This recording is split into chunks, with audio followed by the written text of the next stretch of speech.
প্রিয় দর্শক, পবিত্র রমজান মাহর এটা গুরুত্বপূর্ণ আমল হয়েছে ফিতরা আদায় করা। ফিতরা আরবি শব্দ, যাক ইসলামত জাকাতুল ফিতির বা সদকাতুল ফিতির বুলি কোৱা হয়। ঈদুল ফিতিৰ উপলক্ষে গৰীব দুখীয়াৰ মাজত ৰোজাদাৰ সকলে যি দান খায়ৰাত কৰে সেইটো কি সদকাতুল ফিতিৰ বা জাকাতুল ফিতিৰ বুলি কোৱা হয়। ফিতরা আদায় করা ওয়াজিব। রাসূলুল্লাহ সাল্লাল্লাহু আলাইহি ওয়াসাল্লামে সকলো মুসলমান জাতির উপরতে এই সদকাতুল ফিতির ওয়াজিব করেছে।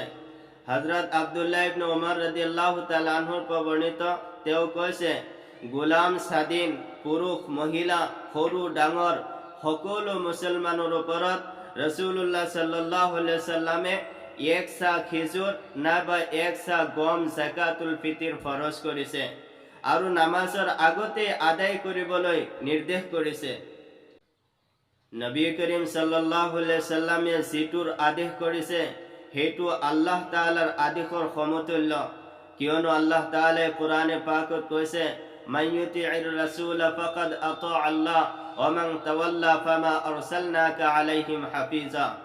যিয়ে ৰাসূলুল্লাহ সাল্লাল্লাহু আলাইহি ওয়াসাল্লামৰ হুকুম মান্য কৰিলে তেওঁ আল্লাহৰ হুকুম মান্য কৰিলে, আৰু যিয়ে অমান্য কৰিলে মই আপোনাক তেওঁলোকৰ বাবে পৰ্যবেক্ষণকাৰী বনাই পঠোৱা নাই। সূৰা আন-নিসা আয়াত নং ৮০।